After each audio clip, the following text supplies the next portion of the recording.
Hello, everyone, and welcome to the People's Pitch. We are live. I'm Greg Brodsky, and I'm the founder and director of Start.coop. Thank you to everyone who's here today and who has joined our amazing panel discussions earlier today.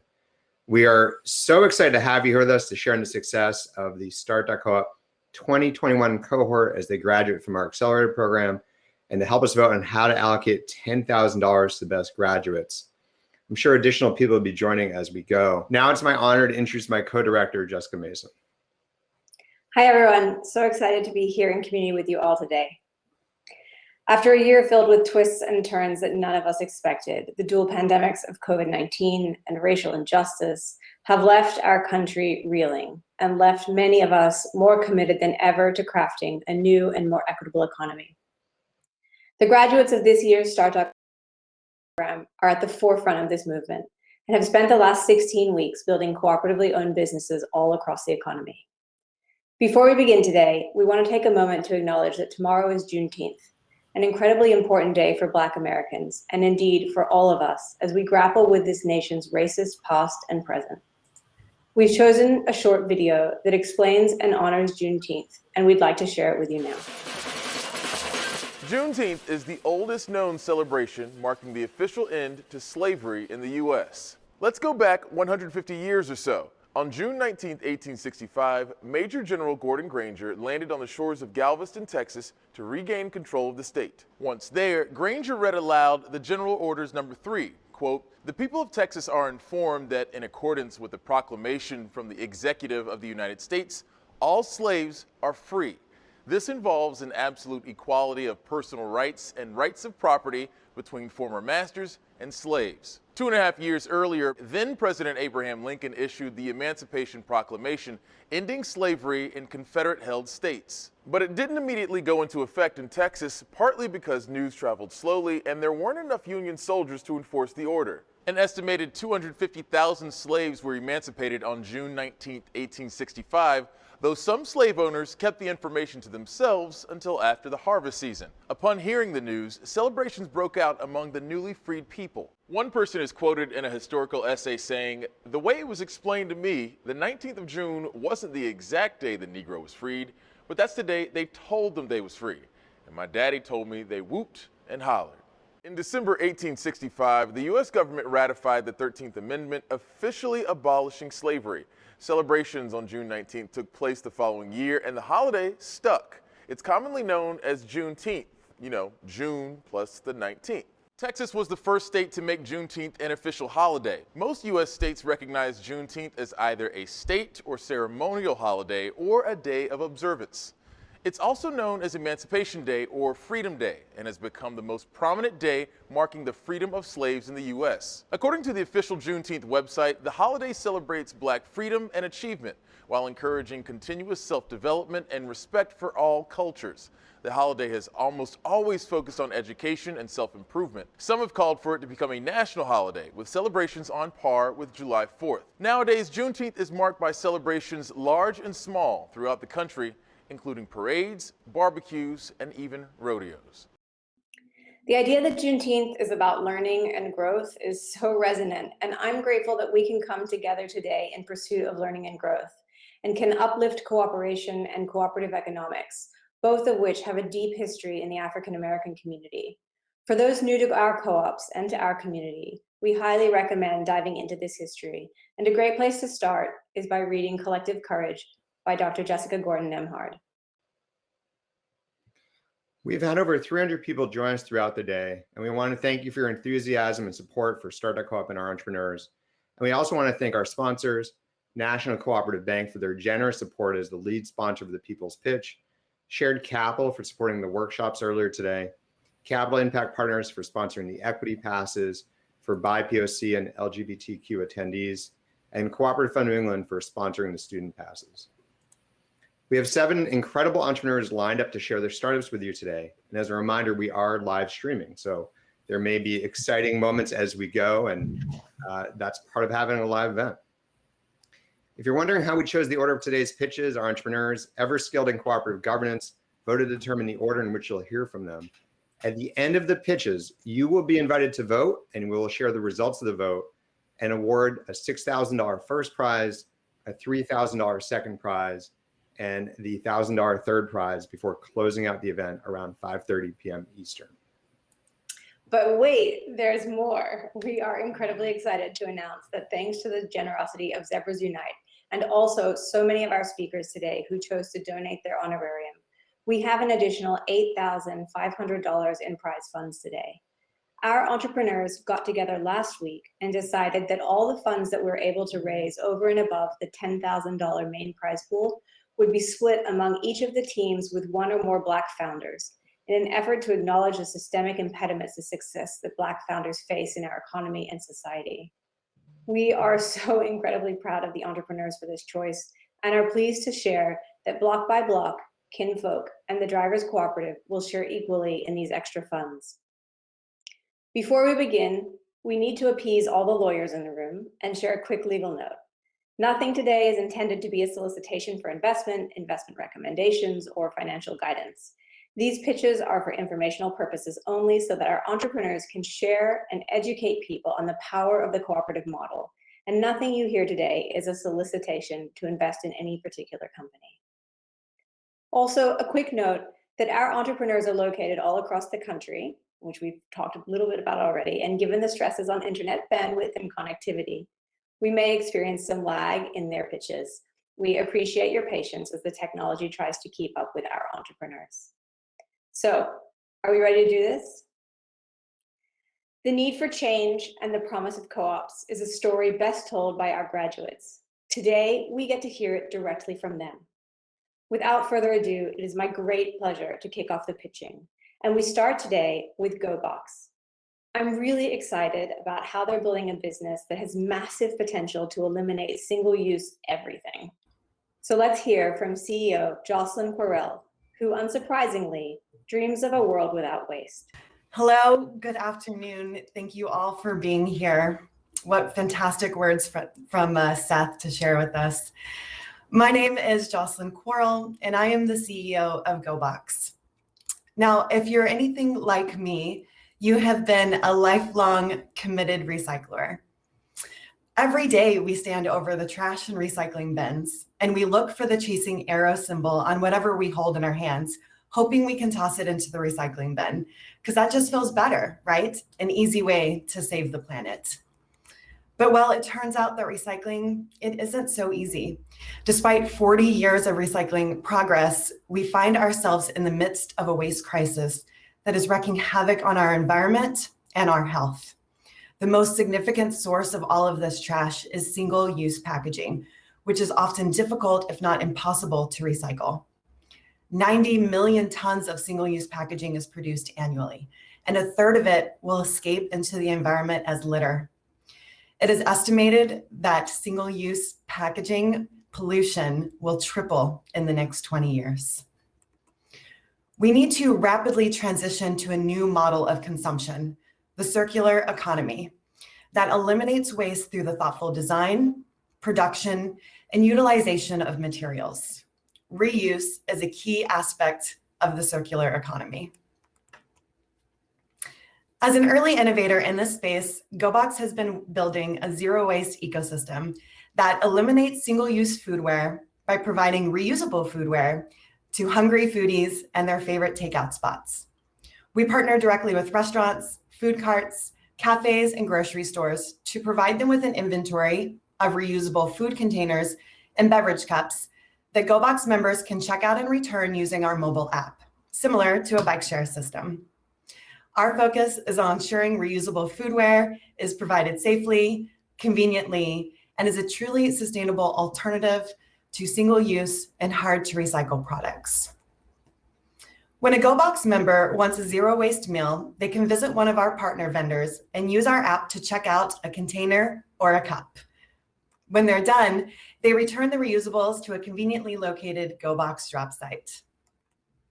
We also work with corporate campuses and event organizers to host zero-waste lunches, conferences, and festivals. The GoBox team collects the reusable containers after they have been returned. We wash and sanitize them, and then we restock our partner vendors so the zero waste cycle can continue.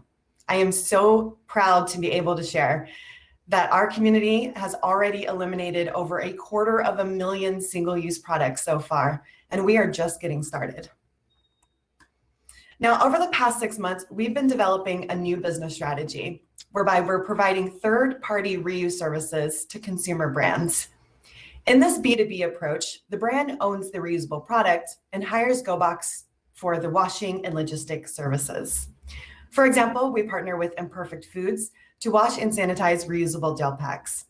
In our 5 months of partnership, we have already displaced over 158 tons of waste from our local landfills. And this spring, we partnered with Starbucks to launch a reusable cup program at 5 West Seattle stores that in just 2 months' time eliminated over 9,000 single-use cups. We have also licensed our platform to organizations needing the technology to manage in-house reuse systems, such as we did with fast casual salad chain Dig and the AMC Network's corporate offices, both based in New York City. Our B2C and B2B strategies offer our clients multiple value propositions and offers us multiple revenue streams, all that utilize the same underlying infrastructure and similar processes. We are, in fact, we are currently building out our first reuse-specific washing facility in Portland that will allow us to rapidly expand our operations here. Now we're ready to replicate our systems and expand to new markets. Over 1 trillion single-use food products are used annually in the United States, and GoBox can provide a real sustainable alternative. Speaking of alternatives, we also need one for the extractive capitalistic system that concentrates power and wealth and creates so many painful inequalities in our society and negative impacts on our natural environments. The sustainable, equitable, zero-waste world of tomorrow will not be built using the same systems. That's why I am creating a multi-stakeholder ownership structure for GoBox that will allow us to align our goals with that of our workers, our customers, and our aligned investors. I am confident that a multi-stakeholder ownership approach will allow us to create multi-solution outcomes. Since our launch in 2010, GoBox has led the reuse revolution in the US, and now we're ready to multiply our solution and amplify our impact. This summer, we are seeking to raise $2.5 million that will allow us to build our team, make platform improvements, and expand to Seattle, Los Angeles, and Austin. By 2024, we project having over 24,000 active members, many thousands partner vendors, at least a dozen B2B clients, and hundreds of worker owners, all collaborating to displace 5 million single-use products. We invite you to please join us on our mission to make the world a less wasteful place. And please feel free to contact me directly at jocelyn@goboxpdx.com or follow us on your favorite social channel. I also wanted to share that if GoBox were to win any prize money today, we intend to invest that into acquiring additional reusable containers, so you can be confident that your vote will very directly enable us to eliminate single-use products. Thank you so much for your time and your attention. Congratulations to my fellow cohorts, and we cannot wait to help you reuse in the future. Thank you. Thanks, Jocelyn. GoBox has such a wide open road of possibility ahead of them. I mean, a partnership with Starbucks, right? Incredibly exciting growth. We're so excited to see what the future holds for them and have loved working with you, Jocelyn. Thank you. Next up, Bloc by Bloc News, a media cooperative providing fresh and unique local news. Bloc by Bloc has received support from an incredible number of high-profile organizations in the startup world and is repped today by its executive director, Kavan Painter. Welcome, Kavan. Hey, thank you so much. For 20 years, we've heard that local news is dying. As a result, millions of Americans who rely on local news and information to be engaged in their communities are without this critical service. In 2020, we surveyed nearly 300 Maryland residents. 49% told us it's hard to find local news, while not even 1% found it hard to find national news. Without access to local news, studies find people are less likely to vote.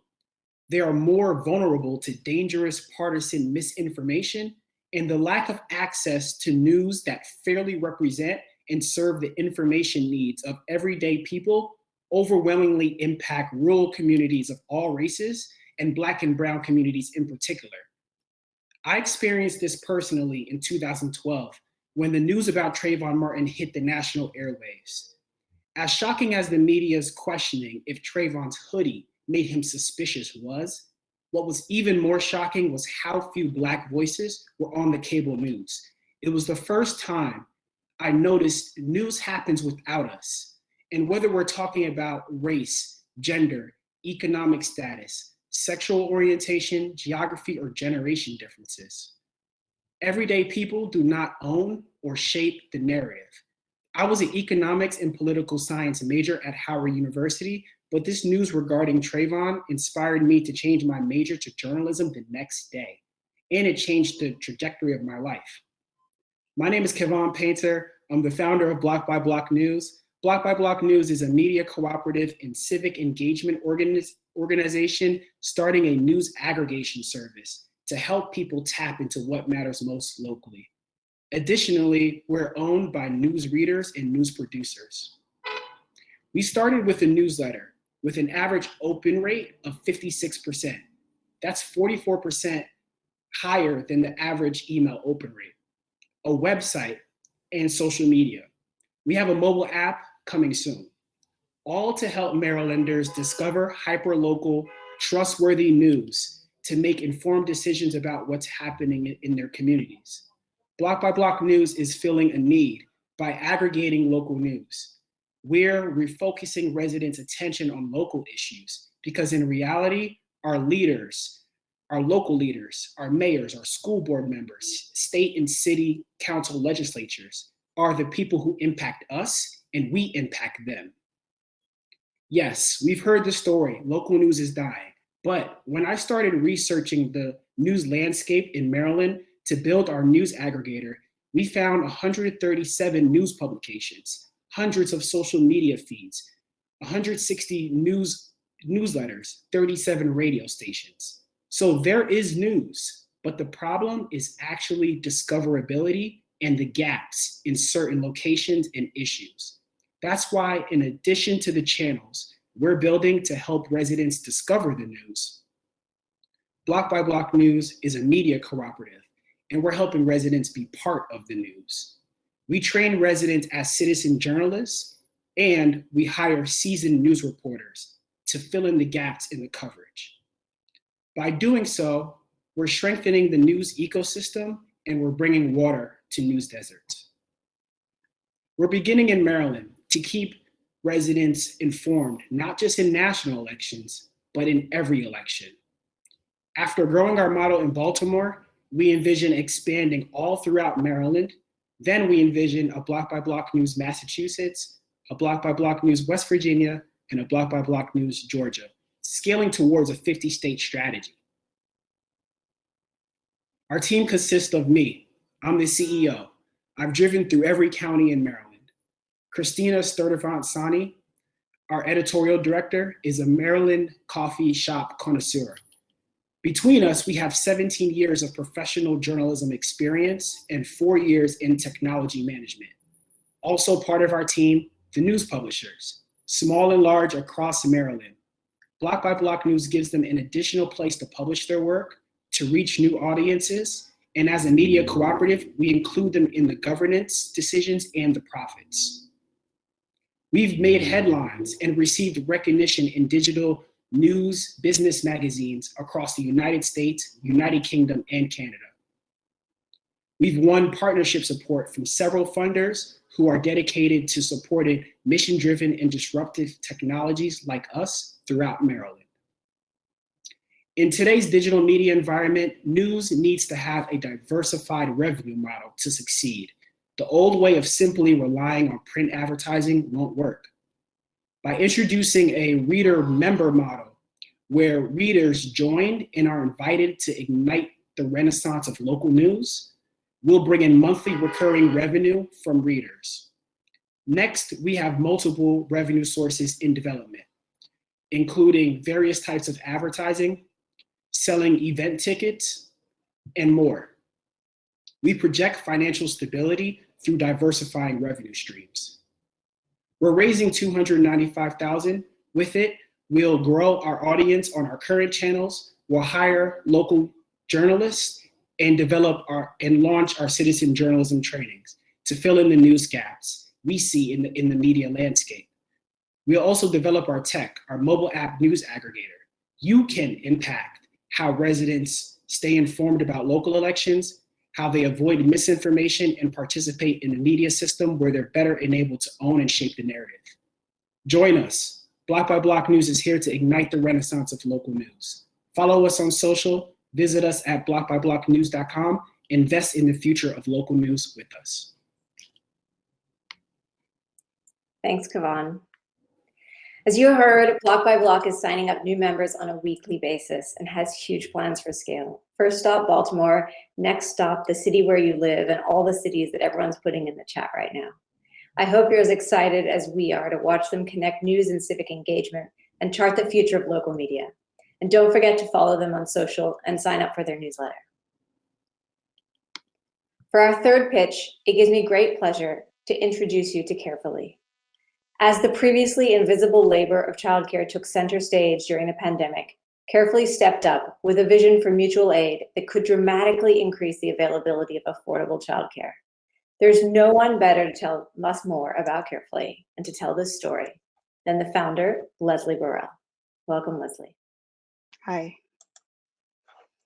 Nearly 3 million women have been pushed out of the US labor force in the last year alone, most of them Black and Latino women. Only 66% of mothers with children under the age of 6 will return to work in the next year. Those who don't return to work or reduce their work hours will lose over $324,000 in their lifetime earning potential. These are just some of the statistics that are facing us in the childcare crisis that we're in today. I'm not just a statistic. I'm a single working mom living in New York, and sometimes I just need a break. My son always needs a play date. In 2016, I was trying to find a way to survive being a single working mom, and I thought play dates would give me a break. But I realized they came with their own obligation of having to entertain parents while the kids happily entertain themselves. And I thought I had to find a way to remove that obligation and guilt so that we could all take a collective breath. But I realized that the problem was actually much bigger, and the opportunity to have an impact was far greater. Childcare is expensive, inaccessible, and complicated. We're spending $400 billion on paid childcare today, not to mention the $3 trillion of invisible labor. And it continues to be a costly, time-consuming, and stressful endeavor. Many families can't even afford childcare, and they don't have relatives or support nearby to help. Childcare centers are closing down, so paid-for care isn't even accessible. Playdates take time, effort, and coordination that many parents just don't have. Thankfully, our current administration is starting to step up with plans to provide subsidies and other benefits to parents, childcare providers, and caregivers. However, we know that we need more than what the government alone can. We need a net that is reliable and resilient for families. Carefully is that solution. It's a platform for the sharing economy of tomorrow that allows families to connect with people they trust to exchange childcare. Our goal is to help parents save money, connect with their communities to find childcare, and make sure they can organize that care with ease. And while it starts with sharing childcare, it's about so much more. We're surfacing and valuing that invisible labor for what it's truly worth, connecting and activating communities so they can support each other through mutual aid, and then start to create that safety net. And then through our co-op model, we're giving back to those engaged communities through shared ownership, decision-making, and profit-sharing opportunities as we grow. Our app makes it easy for parents to build and expand their network beyond their inner circle, so they start to have a reliable network for sharing care. We integrate with your calendar so that we can manage your availability, and you only get requests for care when you're actually available. And then when you're ready to find playdates, you can look across your network and easily find out who's available. And all of this really adds up to time saved for you. When you set up a playdate group, you can literally get 12 hours back in your week just by giving 3 hours back to the group. This is what I started doing when my son went back to school in April after being remote for a year. And I can tell you it's been a lifesaver for all of us. We built this robust platform that supports a freemium business model because we know that it's critical that we always have a free tier that supports our members who need it most. And we always want to be balancing the needs and goals of the community that we serve with the need to drive revenue for those same community members who have ownership in our platform. That's going to give us the ability not just to grow, but also to give back to that community. And our shared ownership model will offer opportunity community members and our workers to engage, support, and have a voice in the direction of Carefully. Carefully started as a side project among friends, and while we have deep expertise across many domains and skills, we also have experience as parents, friends, and family. And our different experience and perspectives and skills have made our company stronger already. We can see that in the progress that we've made to date. With minimal marketing efforts, we've seen traction in cities around the world. And when we look at our installs over the last year, we know that it's obvious that people want and need a solution for their childcare challenges. Already, we're seeing a 3x increase in our engaged users in the last month since the world has started to open up from COVID. And we're confident that this growth that we're seeing is going to continue, just as we've seen it with travel and other parts of the economy. The market for Carefully, the total addressable market for Carefully is huge, with 33 million families in the US with kids, and almost 1 million of them are in New York. We know if just 1 million of them start using Carefully to fill that dreaded after-school care gap, we can start to have a huge impact in our own backyard. And that's why we're focused on user acquisition, and we have these aggressive targets over the next 18 months to get to 90,000 users, but we need your help.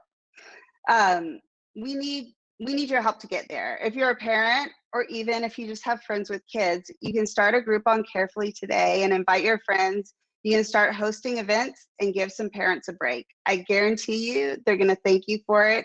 And you can start sharing Carefully with your broader community so it begins to grow and take root. And people see and feel the benefits of sharing care firsthand. Thank you. Thanks, Leslie. Greg and I are so excited for Carefully to change the way we think about mutual aid in childcare and help parents and caregivers find balance between work, life, and family. I'm pretty sure that when Leslie and her co-founder Jamie check their analytics later today, they'll see a giant spike in downloads entirely attributable to right now, as every parent in the room said, wait, I can get back an extra 12 hours of childcare by just giving 3? And you guys probably immediately hit the App Store. So that's fantastic. Next up, we have Kinfolk, the first 100% consumer-owned marketplace offering Black-owned home essentials all in one cart. We were blown away by Nerva in the very, very first conversation we ever had with her, and have loved watching her build Kinfolk side by side with her community. Nerva, welcome to the People's Pitch stage. Hello, thank you so much for having me. Thanks for everyone for your support. We really appreciate it. Let's get started. 1 second. Okay. We are Kinfolk. We're a new D2C platform that is strategically converting Black neighborhoods into core economic engines for building Black wealth. Before we begin, we want to start off by saying that this is not a warm and fuzzy pitch. This pitch will showcase that racism still exists in America. This pitch will also showcase that Black America is committed to surviving and thriving despite it all. My tone will be raw, it will be direct, yet simple. This is me. I'm a lifelong athlete. I box and run 2 to 3 times a week. Working out for me is my happy place. It's like breathing. I can't imagine life without it. On May 8th, 2020, I went for a run like I do on many occasions, only that day was very different. I was followed by a cop on the way home, and I remember it like yesterday. I was terrified, just not knowing if I was gonna make it back home safely. So I started praying praying to God that I would make it back home and just running a little bit faster. And if you're wondering why I felt that way, a few weeks prior, on May 5th, 2020, the video of Ahmaud Arbery had just emerged. Ahmaud Arbery was a 25-year-old Black male, also a lifelong athlete, who after you just went on a run like he normally did any other day, only he did not make it back home safely. Sadly, Ahmaud Arbery was murdered on February 23rd, 2020 by an armed father and son who were former police officers. This story hit me like a ton of bricks. It could have been me, it could have been my brothers, it could have been my nephews. Fast forward 2 weeks later, May 25th, 2020, George Floyd, a 46-year-old unarmed Black male, was also killed by Minnesota police officers. George Floyd's murder would spark a movement. This showcase, these two incidents that I just told you about are just two of thousands that we have to face as Black Americans. The reality is when we go for a run, it's not just a run. When we're driving our car, when we're mowing our lawn, when we're just selling water on our property, we have a different experience in America. I want to go back actually and take a moment, and I want to just have a moment of silence for all the Black lives that we've lost.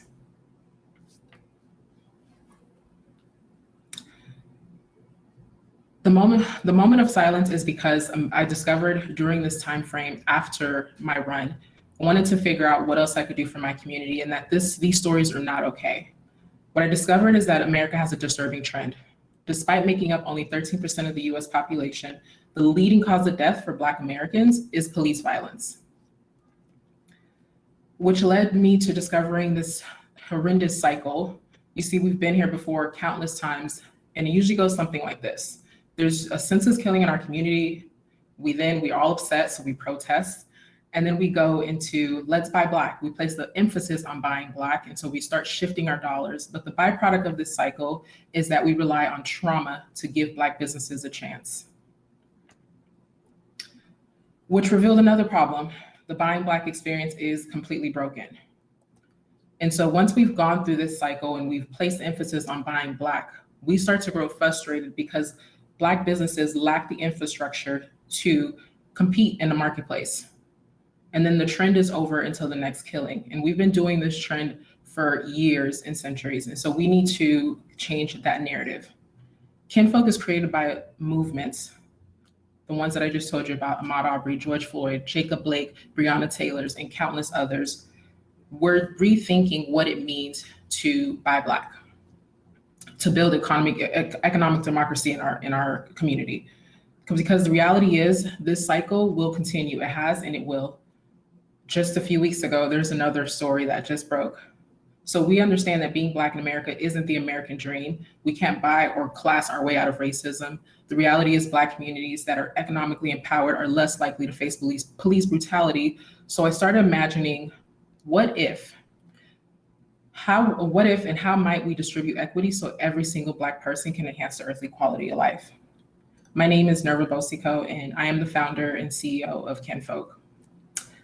Kinfolk is a sustaining movement to buy Black and economically empower our community. We want to make sure that our community has some true skin in the game. We're creating this idea on how do we create our own channels and distributions channels to make sure that we can empower each other and have a seat at the table. Our platform is where users can shop curated Black-owned products for particularly households as of today. And we also are fixing the buying Black experience by making sure it's always fast and always reliable. So how does it work? We start off by scouting dope Black-owned brands. We then go on and schedule a call with the founder to figure out, why did they start doing what they do and what are their products and what is their roadmap? If there's a vibe, because the vibe is always important, we buy and we make the products available to our community. Some of the benefits on our website is that all orders ship within 24 hours. Anything that you see on our site is by a Black creator. We're unapologetic about that approach and we will not change that. We are currently focused on the sustainable household products. So we're focusing on our needs, not just our wants. And you can also look at previous ratings and reviews to see what other folks are doing or have said about the products. So like Jay-Z has said, men lie, women lie, but numbers don't. How we make money today is via our product sales and our membership subscription. Our product sales have an average ticket price of $47.99. Our membership comes down into two categories. Either you become a member owner or community member, which breaks down to $16.99 a month or $75 for the year. Our popular option has been the $75 for the year, so member owner options. So we also, how do we do that? We'll go to market. In addition to some other our traditional strategies that are out there in the marketplace, we've created unexpected strategies that are for our community, such as our Saturday cleaning parties, which we partner with local DJs to make a very uncomfortable thing fun. We also have our Granny Sunday dinners, which touches on our community. And then we also have partnered with the SCLC and the New York Public Library to throw our What the Hell is a Co-op CIS educational series.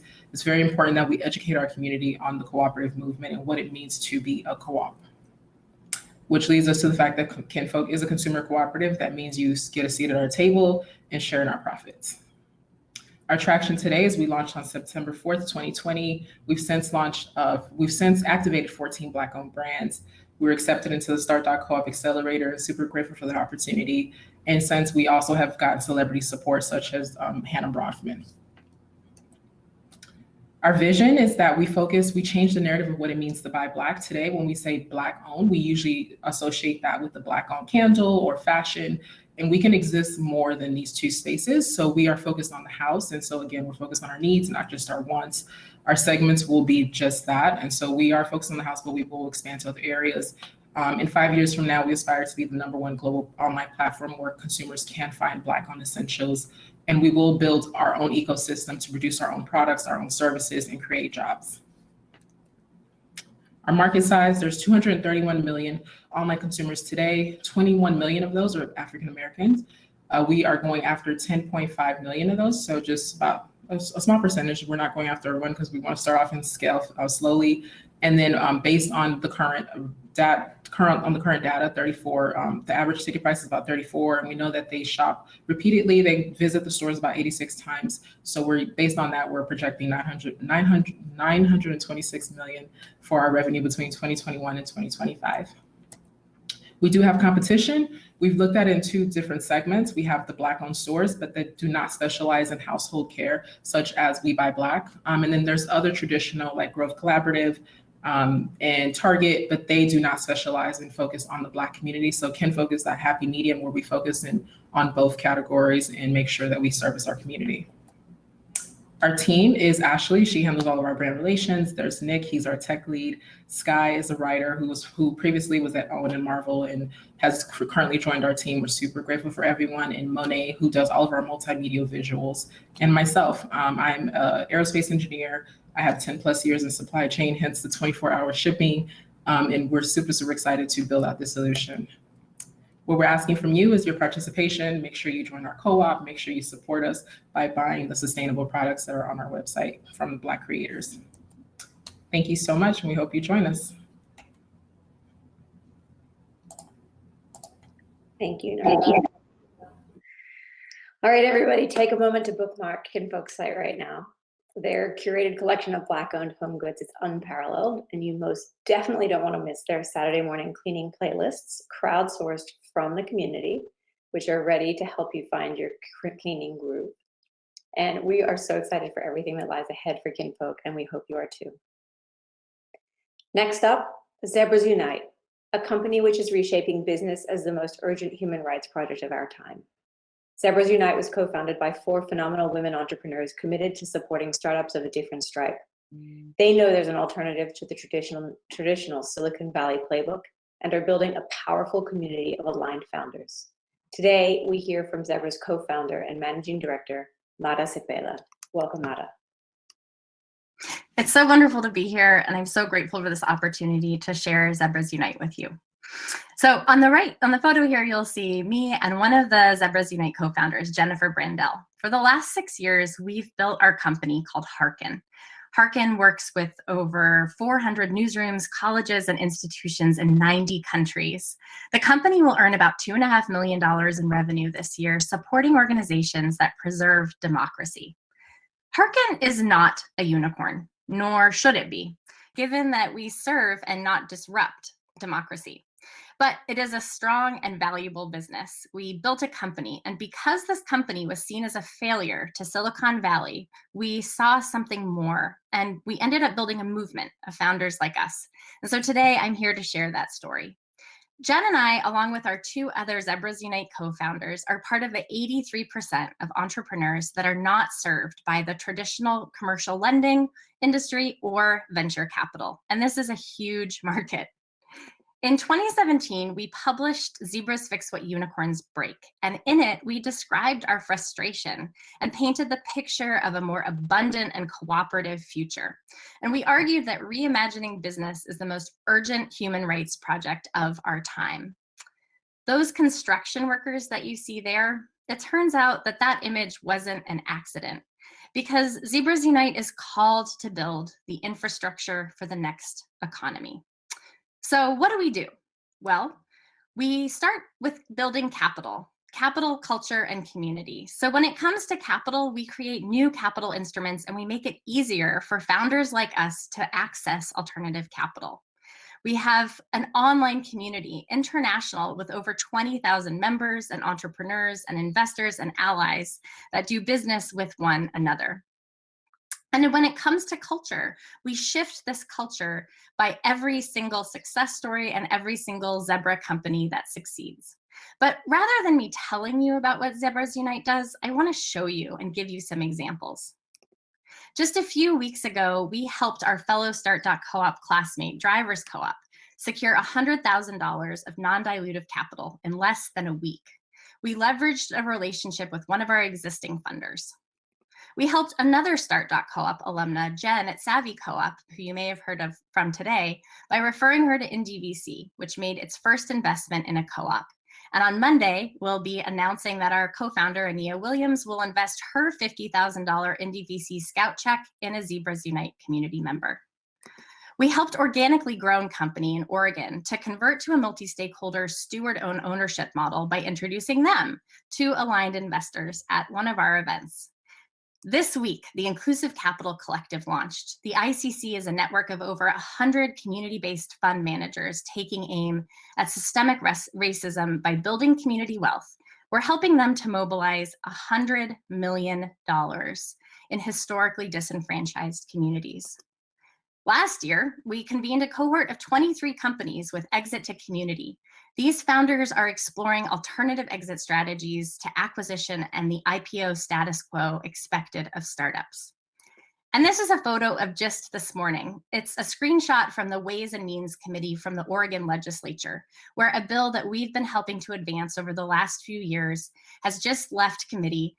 And this bill will serve disadvantaged businesses and create a $10 million fund to serve emerging small business entrepreneurs. All of these logos represent Zebras Unite chapters around the world, from Hong Kong to London, from Mexico City to Copenhagen, Cairo to Sao Paulo, Anchorage, and Los Angeles. These all represent chapters that have been started by our members. Here are some photos of our gathering DazzleCon in Portland in 2017, photos of our office in Hong Kong. On the bottom, you'll see a photo of me launching the Jordan chapter just earlier this week. Our Tokyo chapter was featured on Japanese television. And here you'll see a photo from the kickoff gathering of the London chapter. I want to tell you the story about Daisy Ford Downs. She's an example of the type of leader and member that we exist to support. Daisy has been our Edinburgh chapter lead for a few years now, and this year she was just hired to lead a £15 revenue-based investment in social enterprise that was funded by the Scottish government and private investors. And she says here, so many people I've talked to as a chapter lead have told me that when they find Zebras Unite, they find their people and their shared identity. Some people will mention these organizations as our competition, but we find ourselves doing fundamentally very different work, and we have found opportunities to cooperate with them. In short, it's not sexy, but somebody has to do this. Somebody has to build this infrastructure. So how do we do this? Well, first, we earn membership dues from members in our community like those chapter leads, and hopefully from all of you here today. We've earned $50,000 to date through this revenue stream.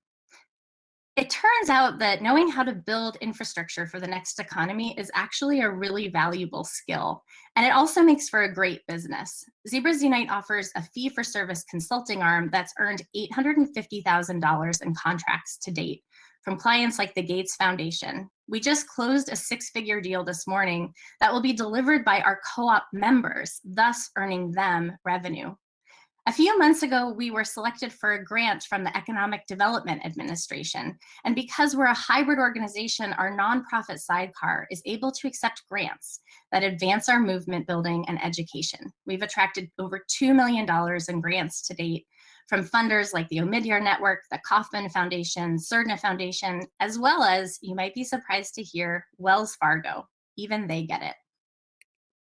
Here are a few of our incredible worker owners and founding members. We represent and embody our values of being emergent, mutualistic, fierce, and truthful.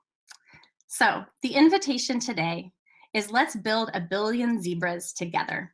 The ask is for you all to join us. Our open enrollment period for membership is open now for the month of June, and you can join our co-op and become an owner and a member of this extraordinary movement by going to zebrasunite.com/join. We will also speak with people that have very, very aligned capital. Thank you so much for this opportunity, and we look forward to welcoming you to the Dazzle. Thank you, Mara. I feel like Zebras is really the umbrella under which all of us building a new economy sit, or the glue, or it's the special sauce, or all of the above. And I know you call it the plumbing. As you heard, Zebras are growing at light speed, and they've built a pretty magical community. Here at Start.coop, we're proud to be members of their co-op, and we hope many of you in the audience will join us. Principle 6. Next up is Brave, a co-op that is addressing a true pressing challenge of our time, overdose. Using technology to detect and prevent overdoses, Brave uses the power of human connection to reverse this crisis. I'm thrilled to welcome Brave's founder, Gordon Casey, to tell you about Brave. Welcome, Gordon. At the Brave Co-op, we envision a world where every overdose is reversed. I'm going to talk about overdose today and overdose death, and I'm also going to talk about Brave as a business operation. That's not an easy combination for me or for Brave. Everything we've done at Brave is in deference to our mission. So talking in terms of money and sales, it feels somehow crude. But Brave must succeed on all fronts. There's just too much at stake for us to be allowed to fail. Overdose death is preventable. People die when they are alone. People die when they are disconnected. So Brave has been connecting people at risk of overdose with those who can help. Our mobile app is a buddy system for people using drugs alone. Our smart button offers safety for those in supportive housing. We've helped reverse 93 overdoses. And the reason these tools work for people is a design justice-based approach that centers the voice and experience of people who use drugs. As we were installing buttons and doing outreach for the app, frontline workers spoke to us about finding friends and clients dead in their washrooms. There's trauma that flows from that, a nearly physical, constant knowing that someone might be overdosing 10 feet away behind the closed door of a washroom. They asked us to help them. They asked us to help reduce the number of fatal overdoses in their washrooms and to help reduce their emotional burden, perhaps bring them some peace of mind. So we built a sensor. The sensor will tell you if someone has stopped moving behind those closed doors. We've put it in health clinics, drop-ins, youth hostels, and libraries, and it's a game changer. It's a simple concept. You don't move for 60 seconds, we send an alert to staff. And if you're in the washroom too long, we also send an alert, and we just keep escalating the alerts until a response is confirmed. How do we reach our fanatical customers? Well, we reach frontline workers because we are frontline workers too. Brave is not some tech startup solving the opioid crisis. We're a harm reduction organization that chose technology as a means to effect change. These aren't just our clients, we're allies. We cry together when our friends die. We march and protest together, and our clients don't need convincing that saving the lives of people who use drugs is important. It's what they do already, day in and day out. So when we say, we have a new tool that might help you, they listen and they say, that's amazing, how can we get it? So now, let's talk about the money part of things. What Brave provides is a fully supported system for a monthly recurring fee and a low initial cost. We believe we found a sweet spot where our pricing is affordable for everyone, but still sufficient for Brave to become sustainable at just a minimum level of scale. And we're well on our way. We've earned over $300,000 in revenue to date.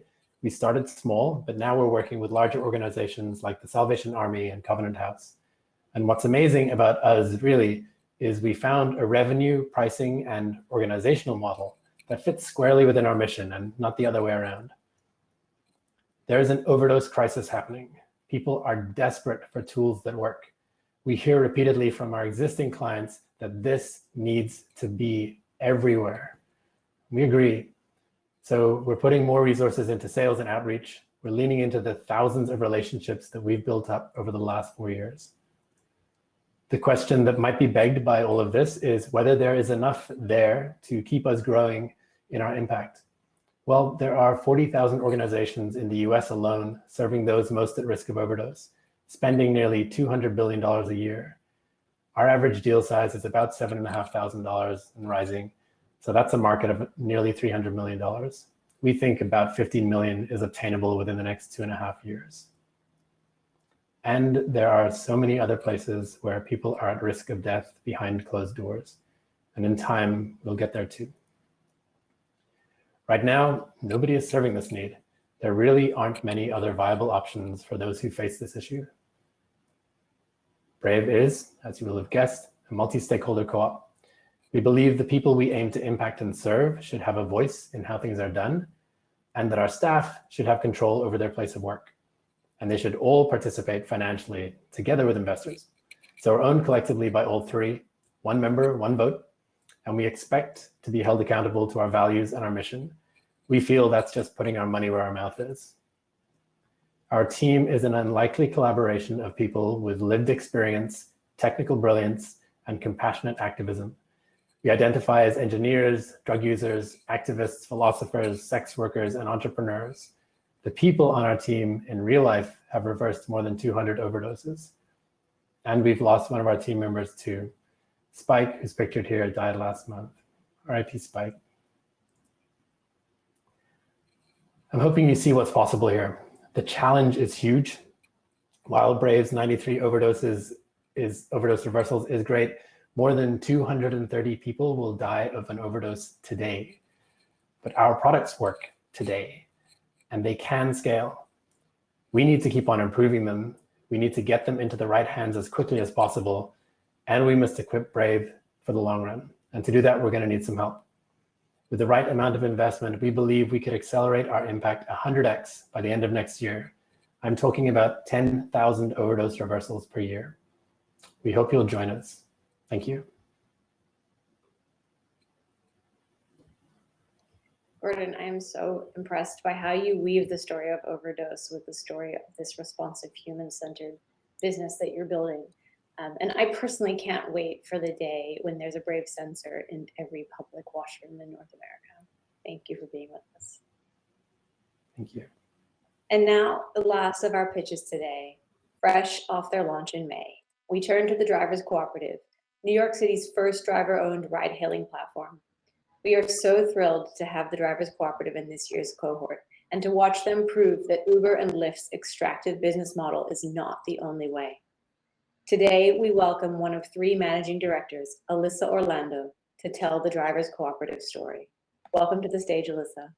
Thank you so much. It's wonderful to share with you this afternoon the fact that driver-owned ride-hailing is a possibility. I used to work at Uber. I was their head of operations for East Africa. I scaled Kenya 6x. I launched Tanzania and Uganda. And when I was there, everyone kept saying, wow, we're such an innovative company. But we were really just a middleman. In my 7 months there, we cut wages twice.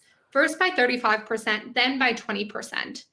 And we obfuscated the commission we were taking by changing from a flat commission rate to what you now see as upfront pricing. So it wasn't even clear to drivers how much they were earning out of what the rider paid. This is what has been normalized within ride hailing: corporate greed and disrespect for drivers. But at Co-op Ride, we really believe there's an alternative rooted in better pay, democracy, respect, and profit sharing. This is also an issue for customers. I mean, who doesn't love getting a car at the touch of a button? I do. But what if that convenience comes at the expense of someone else's dignity, as is currently the case every single time you request an Uber or Lyft? This is a real quote from one of our frequent customers. I use ride-sharing apps a lot, but I want to make sure I'm not involved in an exploitative consumption of services, which again, you are if you're taking an Uber or Lyft. So 3,000 drivers in New York City came together to launch a cooperative solution. With Co-op Ride, you can still get a car at the touch of a button. But because it's driver-owned, the respect is inherent to the model. We have 3 different revenue streams. We've got our consumer trips, which everyone's familiar with, on which we only take a 15% commission versus Uber and Lyft's 25 to 40%. But then we've also got chunky revenue from business and government contracts. Just today, we sent a $20,000 invoice to the Board of Elections, on which we take a 10% administrative fee and charge for rider outreach. This weekend, we're doing a bunch of early voting voter transportation that's paid for by progressive candidates. And our third revenue stream is through insurance brokerage fees. So every commercial driver in New York City needs to have this commercial auto insurance product. We sell it to our members at a lower price and get passive recurring revenue through those broker commissions. So when people consider what ride-hailing company am I going to use, what do they look at? They look at how much is it going to cost me and how fast can a car get there? So on price, we're 5% cheaper than Uber and Lyft.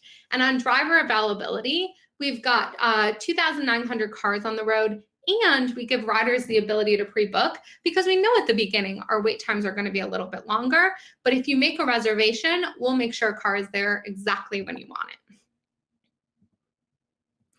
So from an economic perspective, the cooperative model actually gives us an advantage. So now that Uber and Lyft are public companies, we can see all their financials. So we know that driver and rider acquisition costs are respectively $650 and $170. We have tools that Uber and Lyft can't use. We have earned media, we have social media, and we have in-vehicle marketing, which is where the driver turns behind them and converts an Uber and Lyft customer into a Co-op Ride customer, sometimes before the ride has even started. Cancellations are our friend. But what this is really about is increasing driver economic power. And so something we're proud of is not only do we only take that 15% commission, but we've developed group purchasing agreements for things like that commercial insurance product, for vehicle financing, that allows drivers to reduce their operational expenses. With that and profit sharing, we more than double driver income. A lot of people ask, well, are you only focused on New York City? And the answer is for now, because it's a $1.5 billion market. And that's just in commissions. That means that New York City residents, New Yorkers, are paying $5 billion every year in ride hailing. And $1.5 billion of that is going to build glass towers in Dubai when it could be being used to help your neighbor paint his house. That's a quote from a rider as to why they use this. Another question we get a lot is, well, how are you going to compete with Uber and Lyft? And our response is, look at this break-even rate. We don't need to get an equal share of the market as they do. We only need 0.2% of the market to break even, not a third. This slide cracks me up. When would you see these logos together on a slide?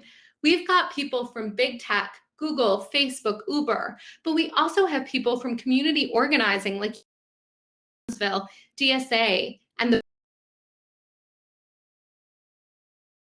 like the machinists and IWW and people from the public sector like MTA who have come together to make driver-owned ride-hailing a reality. And it's this unique mix of skills that makes this viable.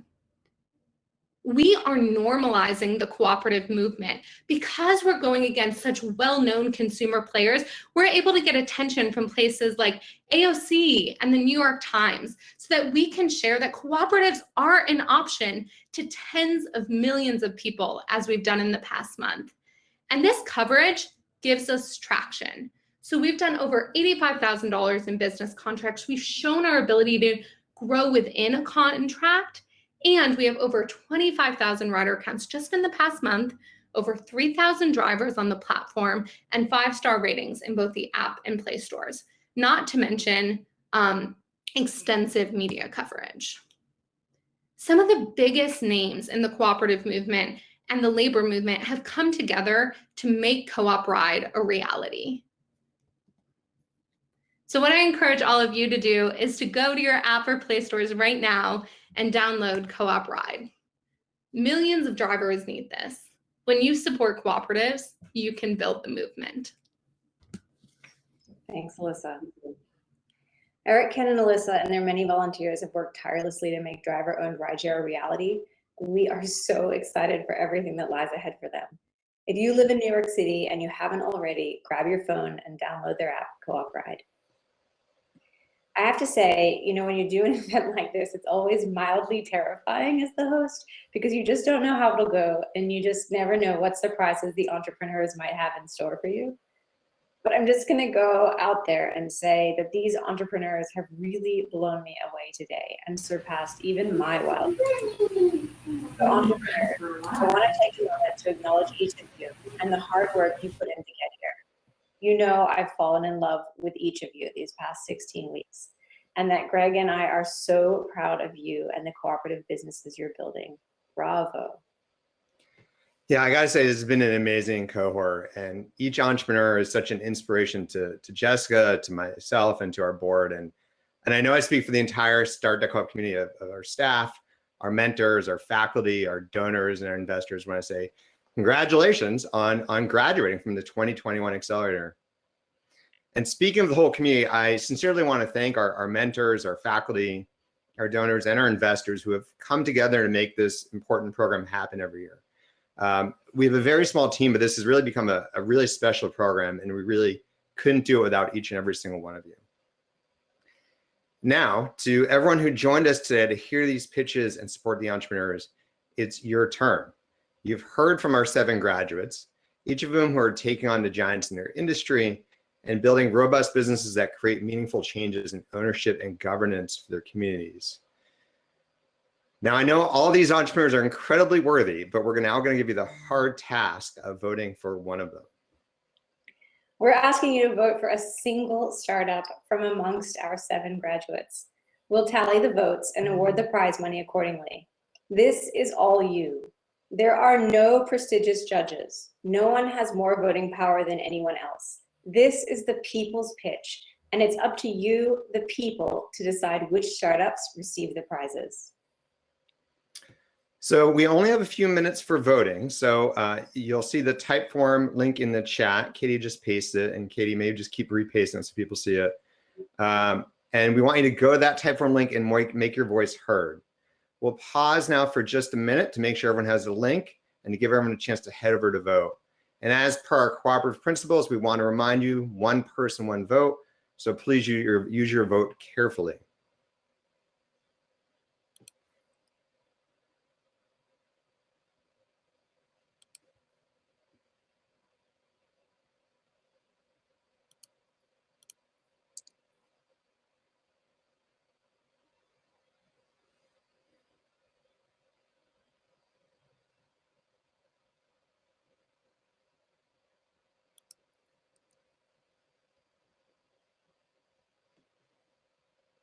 I know it's a hard choice.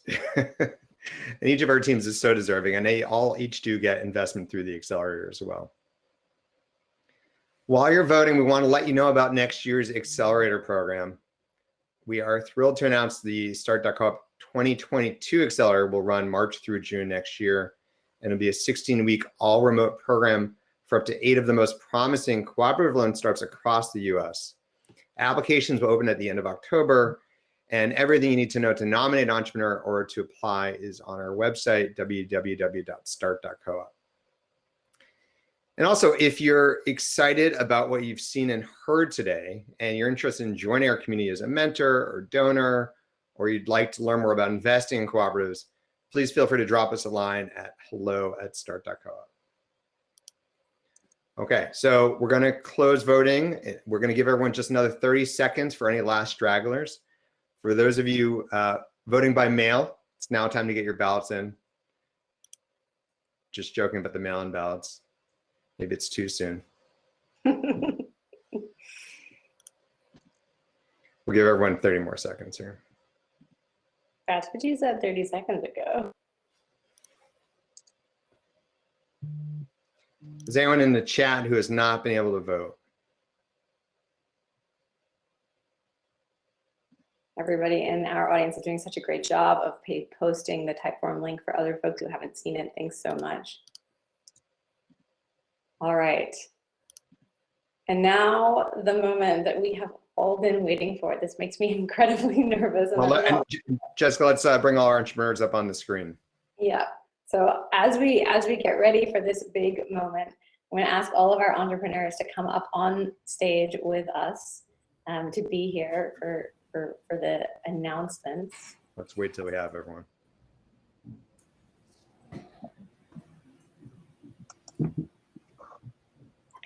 So I remember that last year when we were doing this, I wanted a drum roll, and we said next year we'll have a drum roll, and this year we don't have a drum roll. So I want everyone to like pretend drum roll for me, please.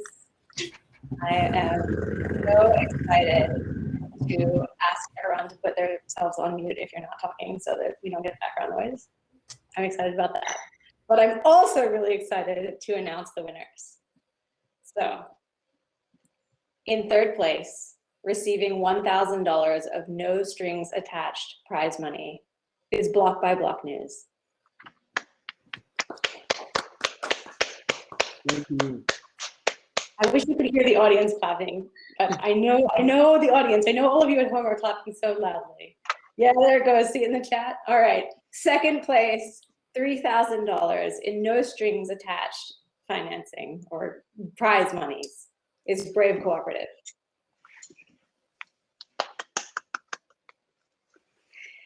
And in first place, with $6,000 in no strings attached prize money, and the winner of this year's People's Pitch is Carefully. Congratulations. Oh my God, that's amazing. Thank you. Congrats, Leslie. Wow, I was not expecting. Thank you all so much. Lily, thanks you. We want to say congratulations to all of our graduates who have worked so tirelessly throughout the past 16 weeks to build the really incredible businesses you've heard about today.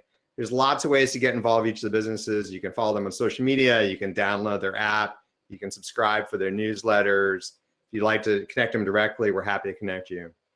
I think you guys know that we'll be rooting for each of you, and we'll be checking in on each of you, and we're here to support your continued success. And we want to say thank you to each of you in the audience for joining us to celebrate each cooperative and participating in this year's People's Pitch and Next Gen Entrepreneurship. We hope to see you next year. In the meanwhile, feel free to subscribe to Start.coop if you want to stay up to date on what we're doing. Have a great weekend, and thank you so much for everyone for coming today. Thank you, everybody, and congratulations, entrepreneurs.